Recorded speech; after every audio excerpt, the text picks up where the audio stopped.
Well, welcome back. I feel the need to reassure you that they get easier from here on out, or so I've been told, progressively. Well, as promised, we return now to the particular subject of intellectualism and voluntarism, two opposing historical schools of thought regarding the precise relationship between the intellect and the will, and particularly as it speaks to the very issue of free choice itself. Before we dive into this, let's commit our time to the Lord in prayer. Pray with me.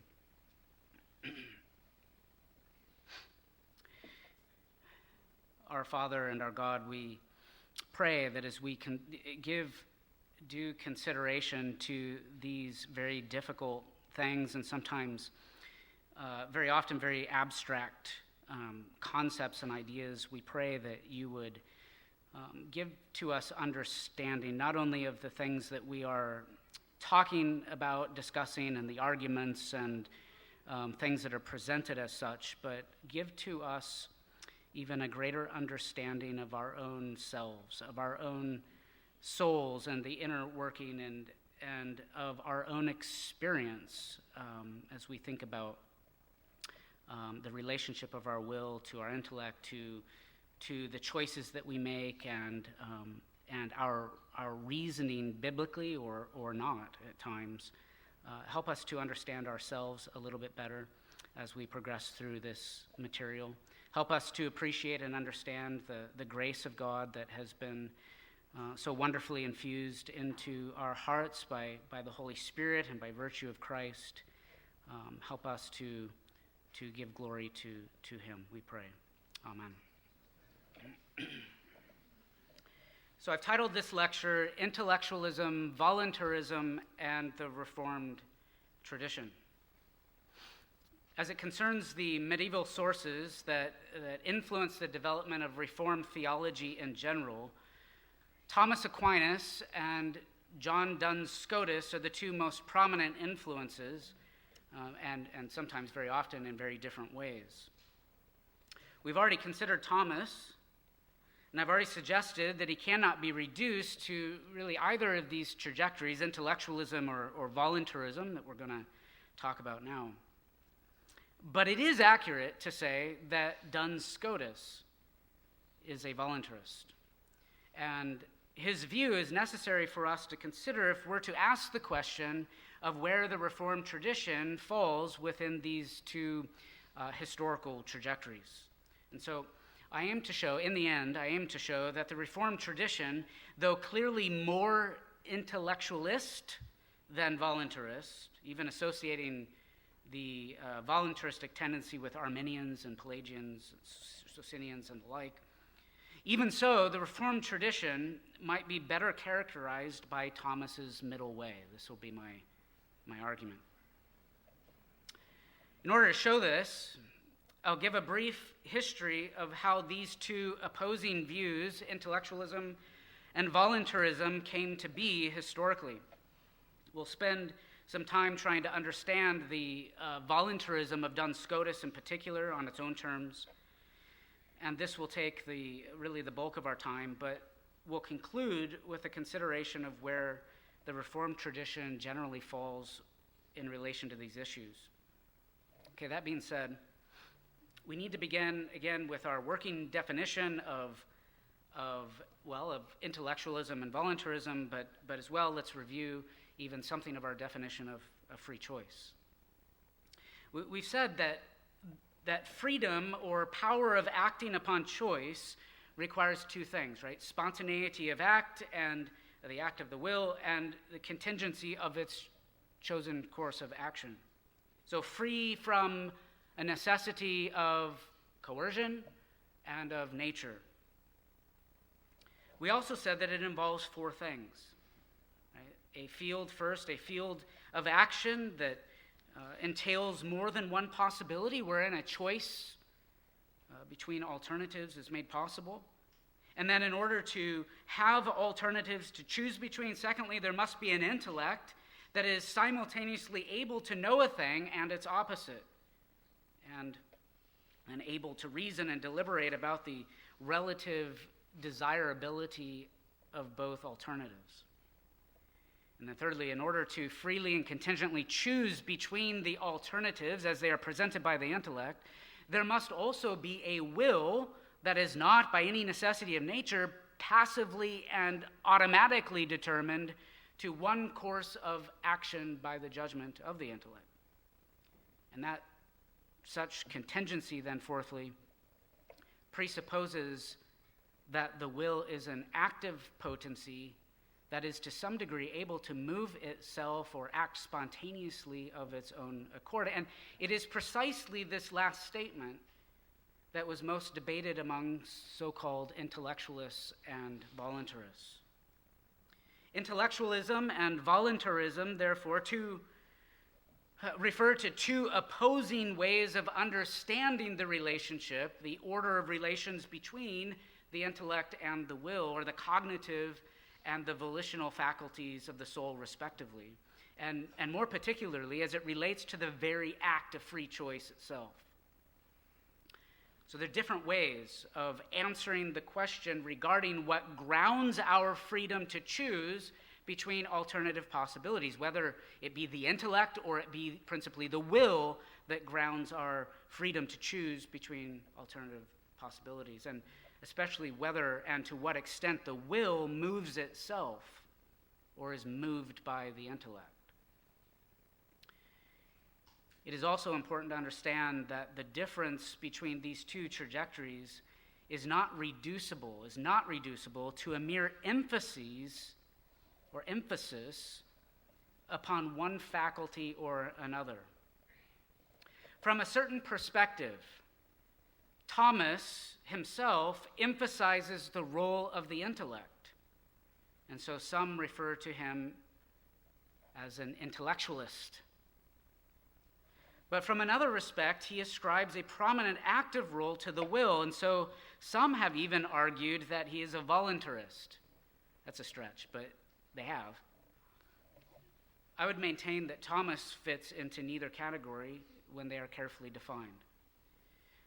Tobias Hoffman helpfully remarks that an author may, or theologians of the past may, for instance, have both intellectualist and voluntarist tendencies in different respects, or emphases in different respects, or, like Thomas, may consider the activities of intellect and will as so intertwined that these classifications become useless.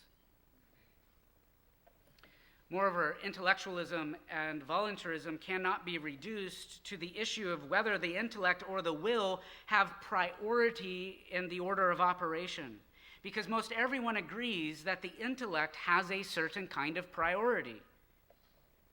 And so, what does the difference here come down to? The difference comes down to this. Intellectualism, properly so called, maintains that the will is a passive rather than active power that is wholly dependent upon and must slavishly submit to the last judgment of the practical intellect. And so the will is free in its choice for the intellectualist. It is free in its choice, but only in the particular sense that the intellect is free to reason about and deliberate between alternative possibilities. The voluntarism, however, maintains that the will is an active rather than passive power that not only moves itself, but is also not determined by the intellect in any real way, and is even free to choose contrary to the last judgment of the practical intellect. Now consider with me the historical genealogy of these two theological trajectories. So, the rise of intellectualism and voluntarism.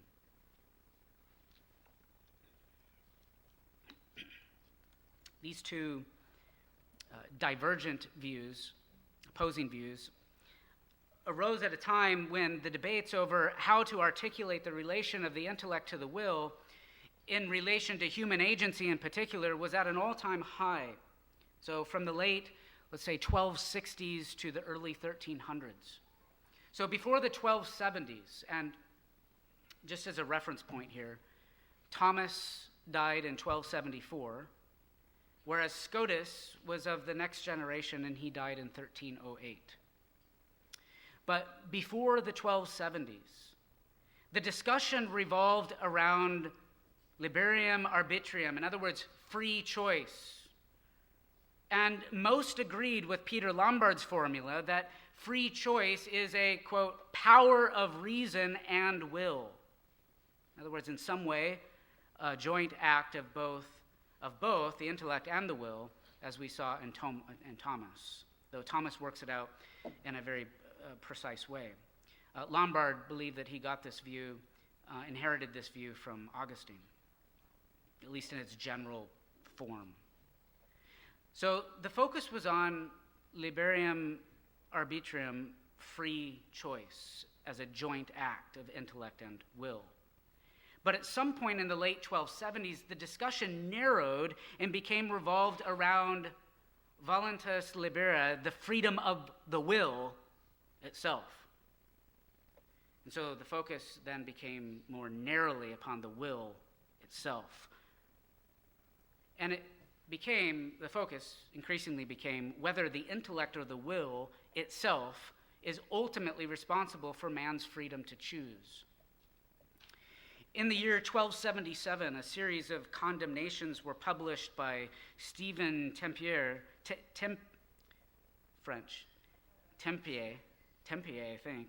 Tempier, we'll go with that. The Bishop of Paris, he issued condemnations in 1277, and among the views condemned was the extreme intellectualism of Siger of Brabant, namely that free will is a passive power. It is passive, the act of which is necessitated by the object of desire that is presented to it by the intellect. Siger argued that the necessity placed upon the will does not impair the will's freedom because it is not an absolute necessity. He says it's a consequent necessity that is in consequence of the intellect's free practical deliberation. And so he argues that the freedom of the intellect to deliberate entirely and sufficiently establishes the freedom of the will, though he maintained that the will itself is passively determined by the intellect's rational deliberation. This was a view that was condemned in that context in Paris in 1277. Tempier disagreed, the Bishop of Paris disagreed, and he and 16 others disagreed with Siger and his intellectualism. And so 16 men, theologians, came together, deliberated, and published a declaration of condemnation of other things, but including this, of any view that reduced the act of the will to a form of necessity or a form of determinism that made the will strictly dependent upon the judgment of the intellect and therefore unable to choose the lesser of two goods that are presented to it. And this sparked an intense time of debate about whether freedom is principally rooted in the intellect or in the will, and it caused the pendulum to swing more readily to the other extreme, giving rise to this voluntarism, in fact, giving rise in the first place historically to the voluntarism of Henry of Ghent. And this in turn gave rise to the criticism of Godfrey Fontaine, who himself had been influenced by Thomas, but his view was not that of Thomas. Rather, it was a clear case of intellectualism that again reduced the will to a passive power, arguing that nothing, including the will, can be its own self-mover. And so it must be altogether determined, it's the way he applied that, altogether determined by the intellect. Just as an aside, even Thomas, again, affirmed that the will cannot move itself, absolutely speaking, but it has to be set in motion by the intellect. However, once it is set in motion, he maintained that it possesses its own active power, active principle of motion to move itself in its own acts. Godfrey was not as nuanced and turned it into a altogether passive power. In any case, here is the brief historical point that I want to make as we approach the view of Duns Scotus. Voluntarism arose in a particular historical context that was not precipitated by Thomas, or even, especially in relation to or in dialogue with Thomas's particular view at all. And I think this is significant because Thomas and Scotus are often compared and contrasted as though they were interacting with and disagreeing with one another, when in fact they were having entirely different conversations precipitated by very different historical circumstances or situations, contexts. You see this with Scotus's doctrine of univocity, the univocity of being, wherein he is interacting not with Thomas's doctrine of analogy, but with Henry of Ghent, who had already taken the conversation in a very, very different direction. And you see the same thing happening here with respect to the matter of the will. The subtleties and the complexities of Thomas's position seem to be largely lost in the background as Scotus reacts not to the view of Thomas, but to the intellectualism of Godfrey of Fontaine. Almost as if two extremes, intellectualism and voluntarism, were the only options, right? And today the horns of the dilemma, we do something similar with so-called determinism, compatibilism, and libertarianism. This is why I insisted before that Thomas, whether you agree with him or not, had forged a middle way.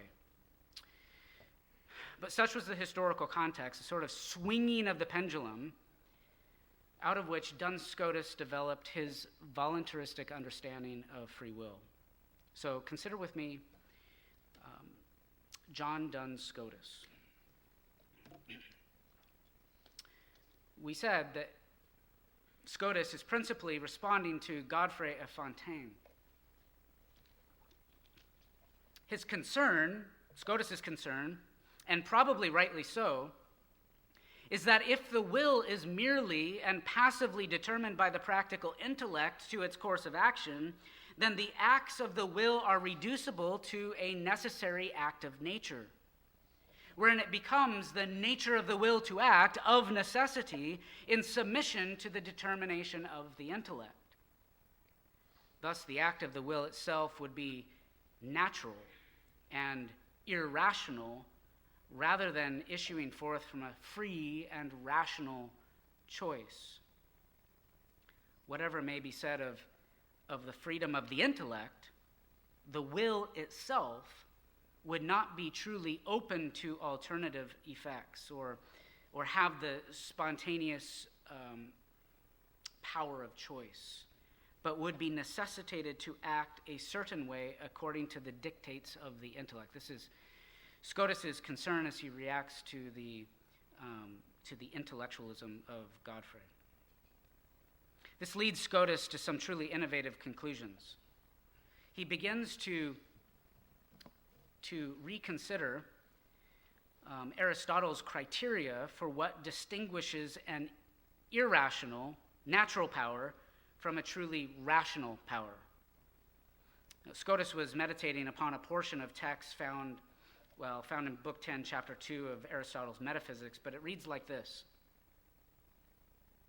So Aristotle, all those potencies that are rational are open to contrary determinations, and those which are irrational are each determined to one thing. For example, what is hot is capable of heating, whereas the medical arts, by which he means knowledge of medicine and so forth, the medical arts are concerned with both sickness and health.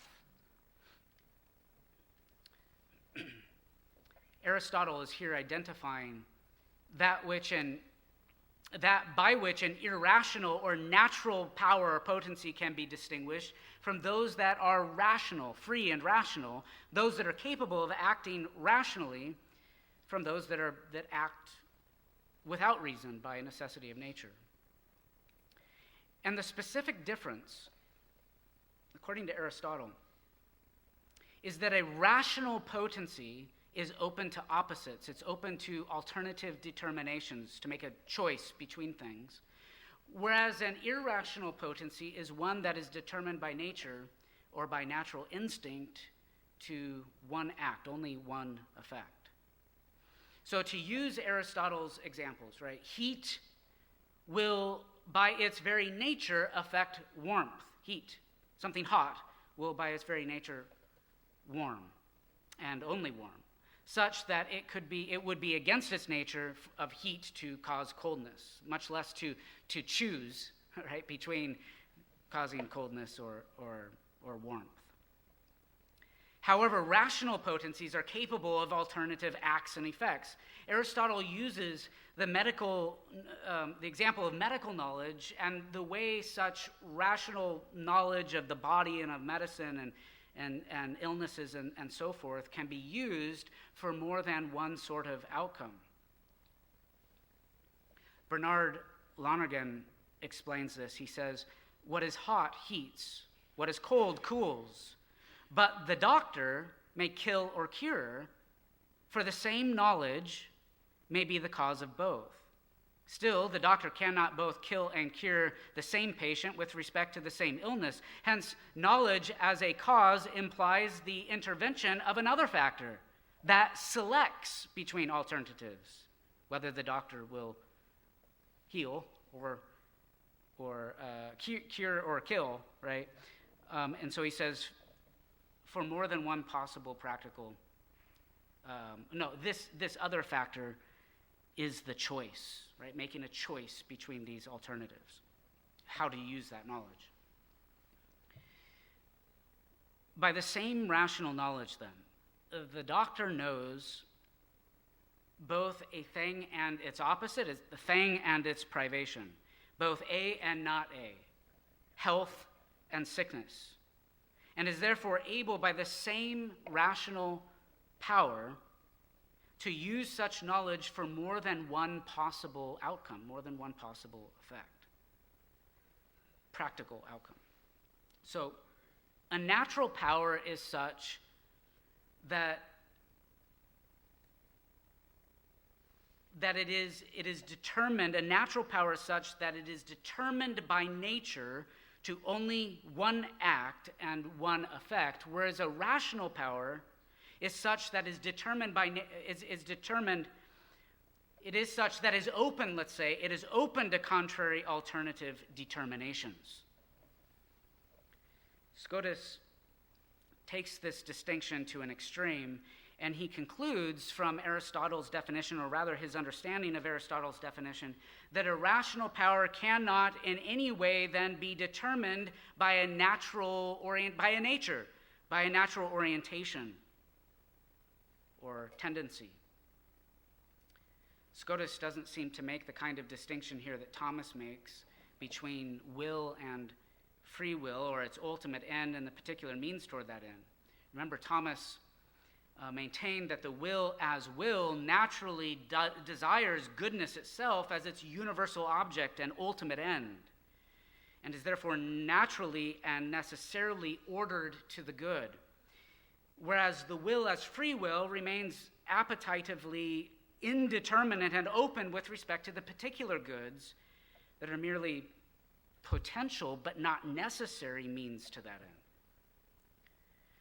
But remember, Scotus is not interacting with the nuances of Thomas's distinction, but with a more extreme intellectualism of Godfrey.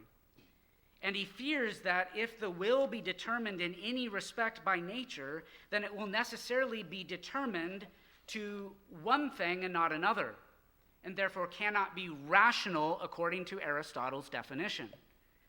So for Scotus, the will must have an absolute nature, maybe we could say, an absolute nature that is not ordered by nature in relation to anything. Its only nature, I'm simplifying a little bit, but its only nature is to have an absolutely open and equally undetermined potency for opposite effects. Its nature is to be absolutely indifferent. Otherwise, according to Scotus, it cannot be rational, and therefore could not be free, open to contrary effects. Again, for Scotus and the voluntaristic trajectory after him, free will is presumed to require the will's absolute indifference. Does that sound like any theological viewpoint? It's that of the Arminians, though Scotus was not an Arminian, let's not say that, but it would be anachronistic. But it becomes the view of the Arminian. Scotus's innovations here go further. He is critical of the common interpretation, which would have included Thomas's understanding of the rationale that lies behind Aristotle's distinction. So how to interpret Aristotle's distinction here. Aristotle was on this particular point, and his text was the authority of which the tradition had to deal with. And Scotus is critical of the common interpretation of what Aristotle means.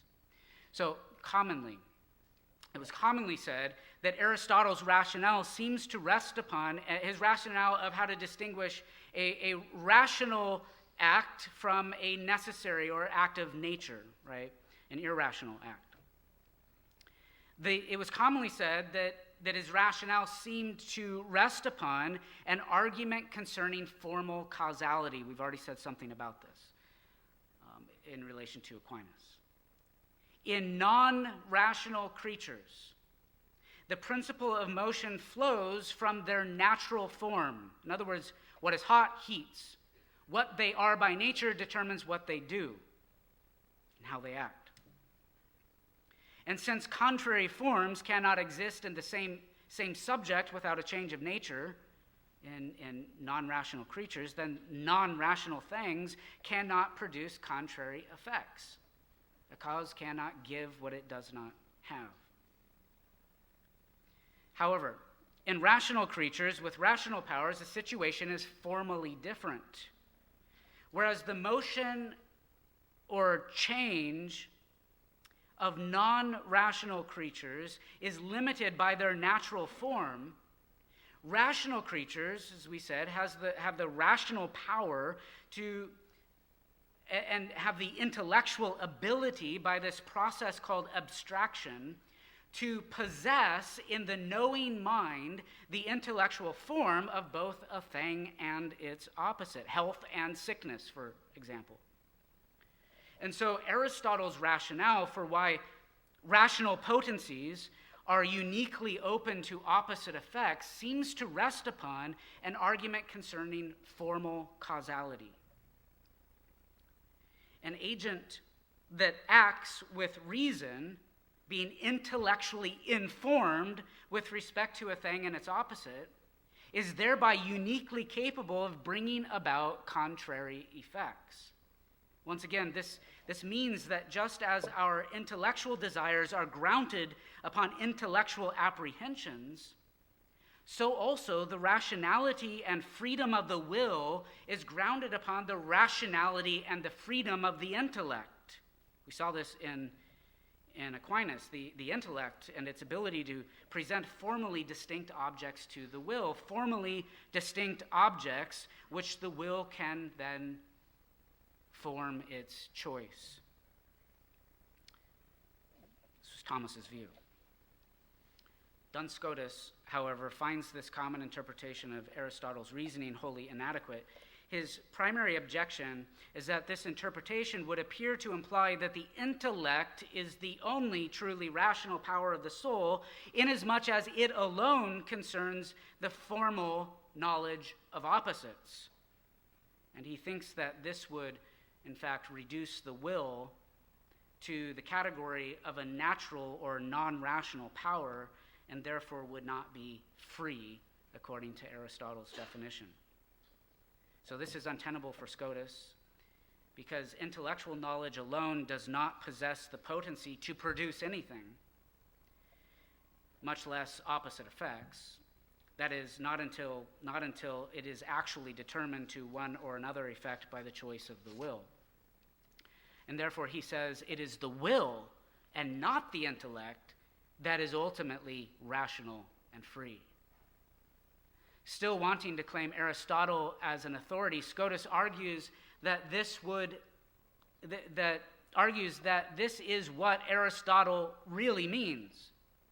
And the only reason that the philosopher seems to emphasize, because he does seem to emphasize, the formal role of the intellect is because, well, the operations of the intellect are just more familiar to us, and so he emphasizes that. And he says because the forms of things in the intellect are, well, they're necessary, though they're not a sufficient condition for volition.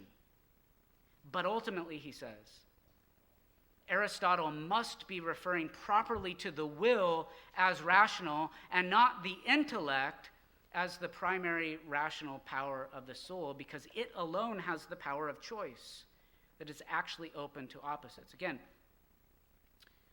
rational and non-rational potencies may be distinguished by the way in which they elicit their acts respectively. Sorry, I had an ant crawling on my... I couldn't let it go.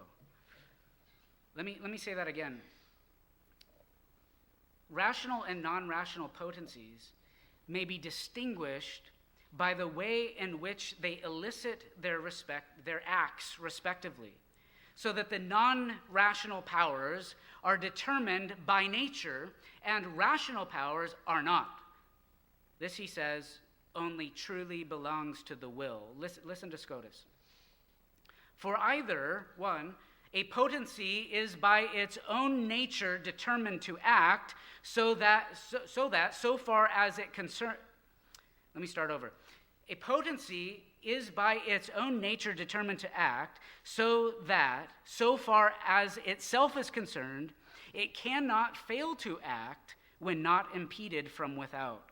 Or, so second kind, it is not of itself so determined, but can perform either this act or its opposite, or can either act or not act at all. A potency of the first sort is commonly called nature, whereas the one of the second sort is called will. Hence, the primary division of active potencies is into nature and will. A distinction Aristotle had in mind, he says, when he assumed there were two incidental or per accidens efficient causes. Okay, I want you to notice from this quote, if you caught it, two things. First, Scotus reduces Aristotle's non-rational, rational distinction to two categories. You catch it? The one is nature. The other one's will. Nature and will, respectively. Secondly, Scotus shifts the focus of Aristotle's argument from formal causality to efficient causality. Now, I want you to consider the implications, really innovations, wrapped up in both of these moves. First, Scotus reduces Aristotle's non-rational, rational distinction to the categories of nature and will, respectively.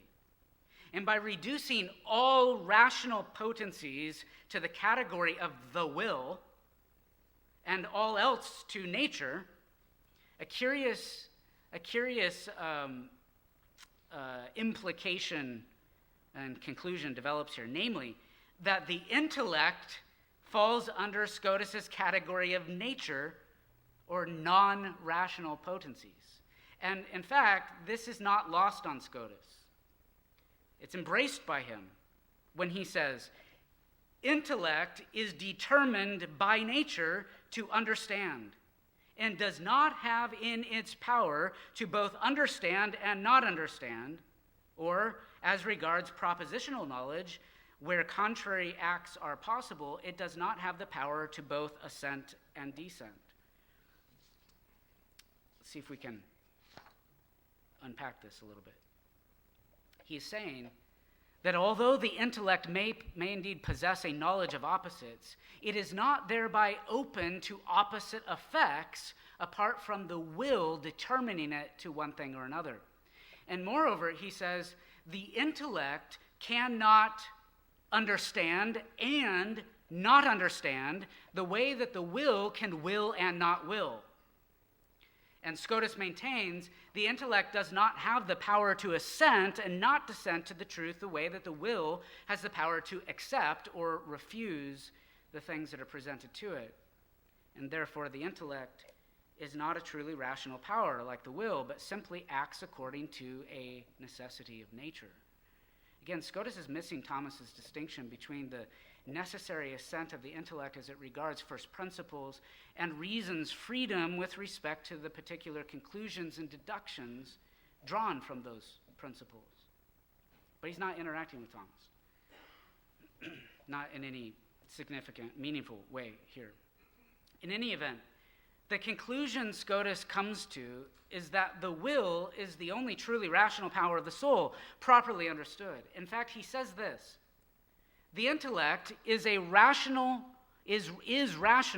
only in the qualified sense that it is a precondition for the act of a rational potency, the will, which is undetermined as regards its own act, elicits its own act, and through its elicited act, it determines the intellect, insofar as the latter has a causal bearing on some external happening. In other words, the intellect may fall under the heading of will, or rational, only insofar as its own act is determined by the truly rational acts of the will.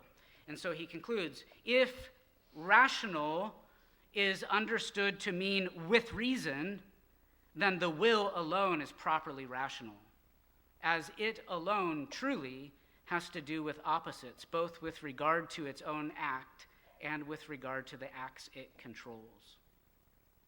So according to the voluntaristic innovation of Scotus, will and not the intellect is that, so you see the contrast now with Thomas even, the will and not the intellect is that which grounds its own freedom. The intellect may be considered a rational power only by virtue of its relation to the will and not the other way around. Second, Scotus shifts the focus from formal causality to efficient causality. Truly, a metaphysical explanation of this is beyond the scope of this lecture. But the result, significance of this move is this: that Scotus not only demotes the intellect to a natural power, but also ascribes an active power, a very active power, to the will, whereby it is said that it is able to move itself as its own efficient cause. It gives a certain absoluteness to its own active power. So in voluntaristic fashion, Scotus maintains that the will does not have to and often does not follow the last judgment of the practical intellect. In fact, although intellectual apprehension, knowledge, is a necessary condition for the will's act of choosing, it is not a sufficient condition. Alan Walter, a scholar of Duns Scotus, remarks, as an active potency, the will, for Scotus, the will is the principal or perhaps exclusive cause of its own volition. Tobias Hoffman writes, with this novel move, or this novel theory, Scotus shifts the focus from the freedom of the will in relation to intellect toward the freedom of the will considered in itself. The ultimate reason why the will wills what it wills lies in the will itself. And so the will for Scotus is an active potency unlike every other active potency, finding something analogous only in the will of God. Ordinarily, an account must be given for what reduces an active potency to act. Something, it can't be its own cause in that ultimate sense. Something else must reduce something, its potency, to act. And so there has to be an account for that. But not, Scotus says, no account is needed when it comes to free will, neither in God nor in man. Scotus maintains, the will is an active principle distinct from the entire class of active principles. It seems stupid, then, to apply general principles about active principles to the will, since there are no instances of how it behaves in anything other than the will itself. So it's in a class all by its own. It doesn't play by the same rules. Scotus says that the will is the exception to the rule because it is the one kind of potency, of active potency. It's a one-of-a-kind active potency. It is he says, a positive entity or quasi-form approximating pure actuality. He says it is a superabundant sufficiency based on unlimited actuality, finding something analogous only in the will of God, which is pure act and entirely self-moving. That is true of God, that his will, he is his will, and is entirely self-moving.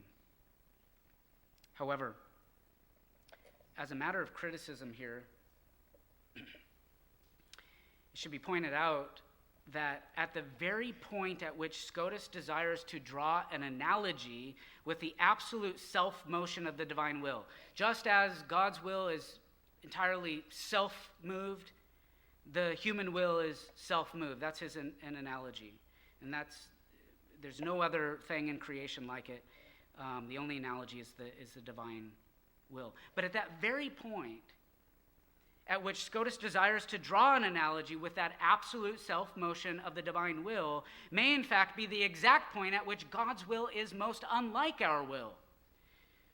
Thomas put it this way.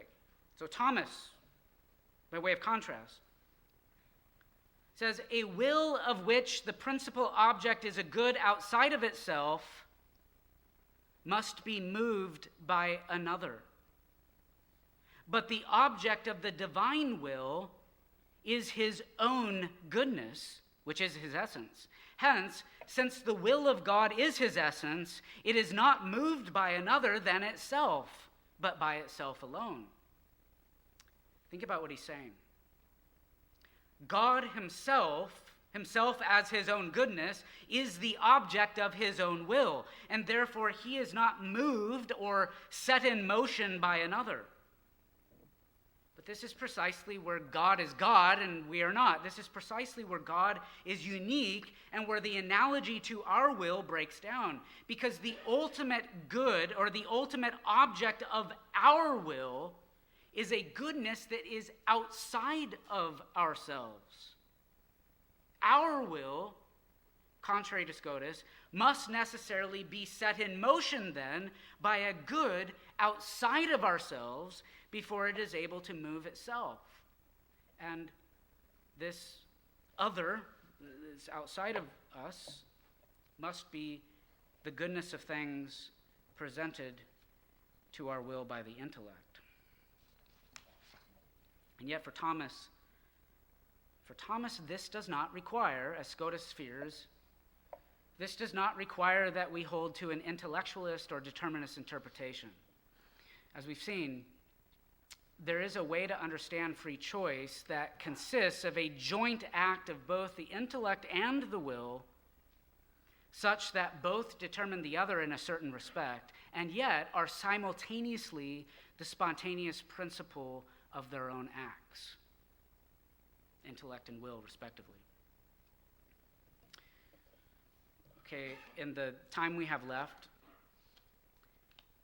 let's ask the question now, where does the Reformed tradition and our confessional heritage fall in relation to these two historical and theological trajectories?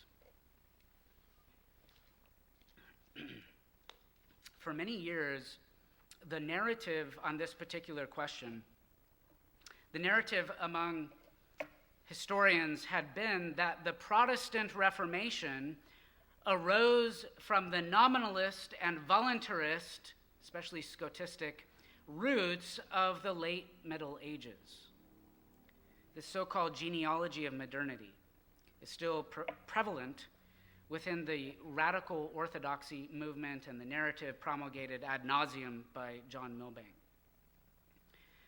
But we would be hard-pressed to find even a strain of voluntarism within the Reformed tradition in any meaningful sense.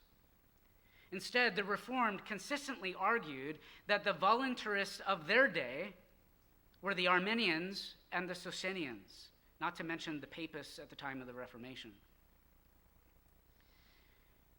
Because both Arminians and Socinians fear that any and all forms of necessity or determinism are repugnant to free will, whether it be in relation to the intellect or in relation to the divine decree, they adopt a voluntarist view of the will that regards it as absolutely indifferent. That is, that it is equally open to opposite effects and indifferent even toward the judgment of the practical intellect. And the Arminian goes further than Scotus, though.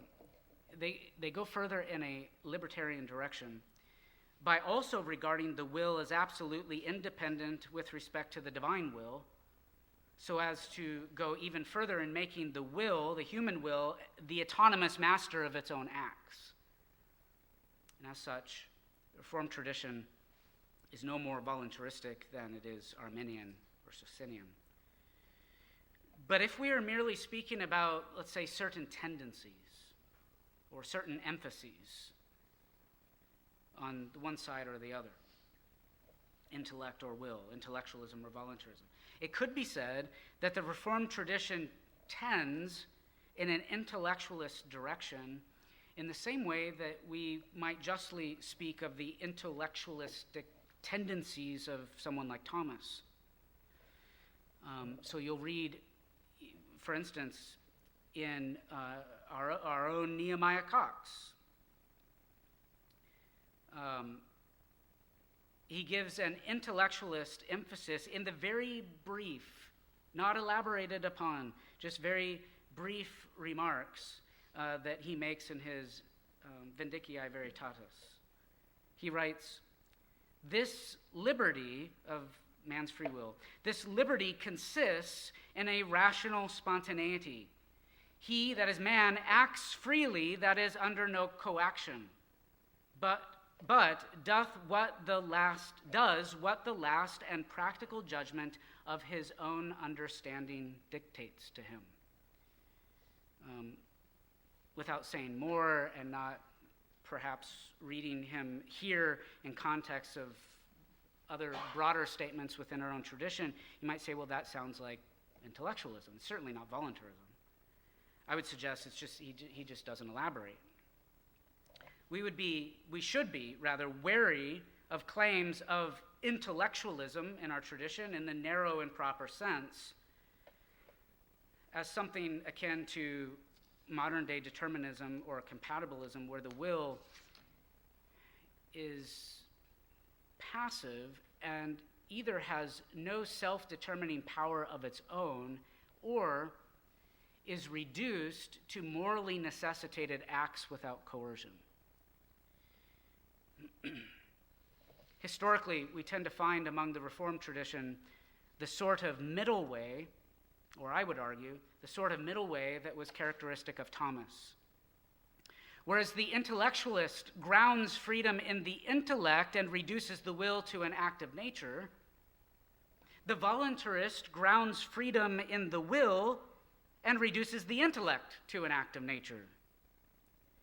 And I think the Reformed, following Thomas, consistently ground freedom in a joint act of intellect and will, wherein the free and contingent deliberation of the intellect determines the will, and the free and contingent election and agreement of the will simultaneously determines the last judgment of the practical intellect.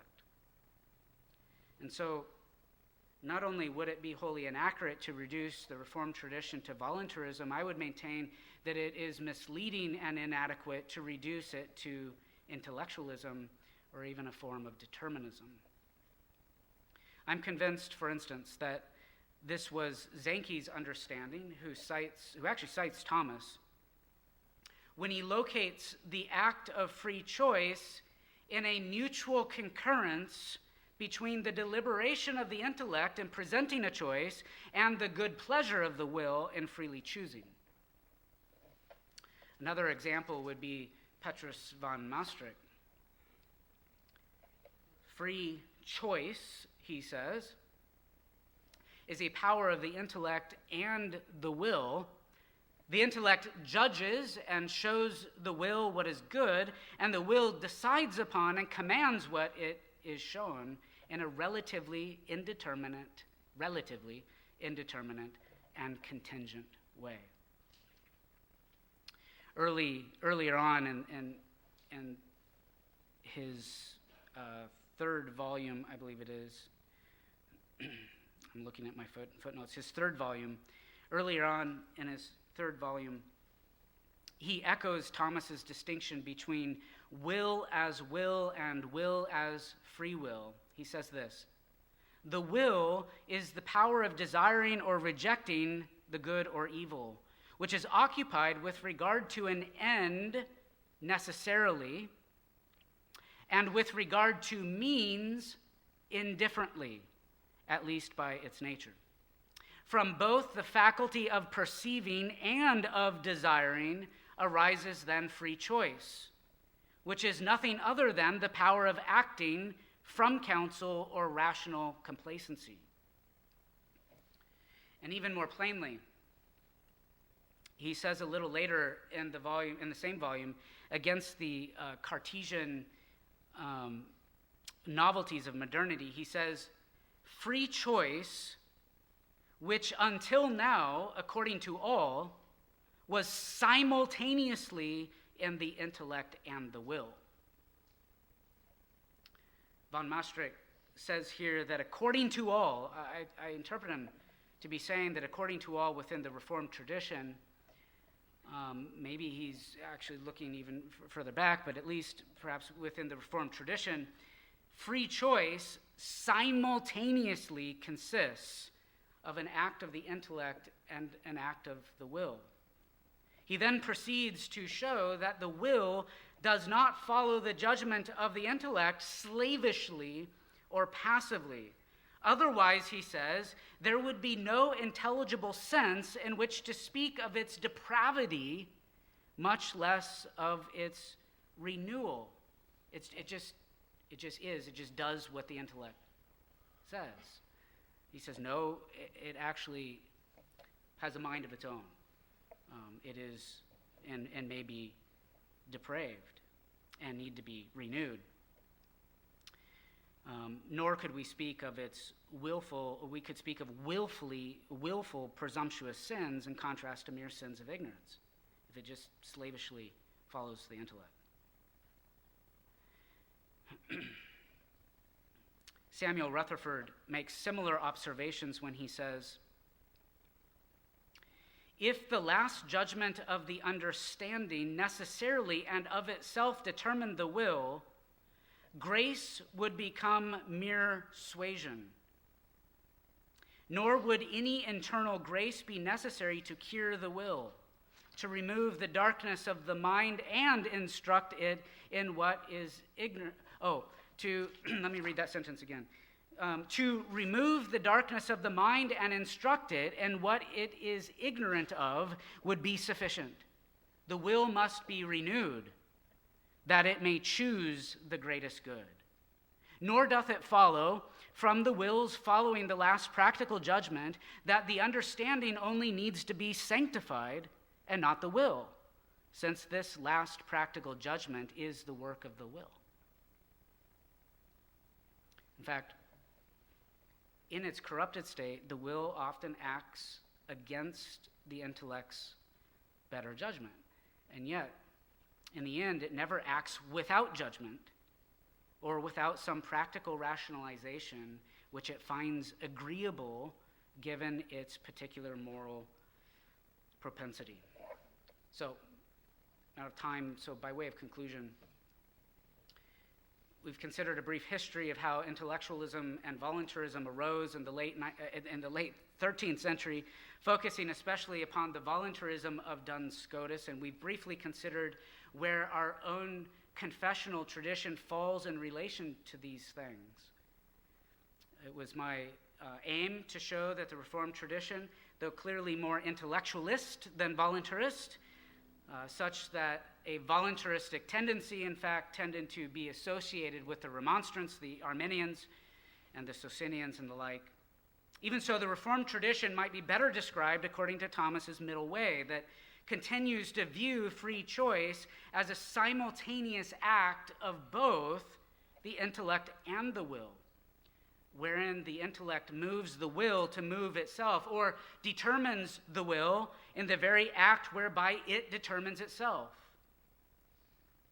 And as we shall see, this particular understanding of the freedom of the will and the intricate relation to the intellect that it entails, that it remains intact in whatsoever state of man is under consideration.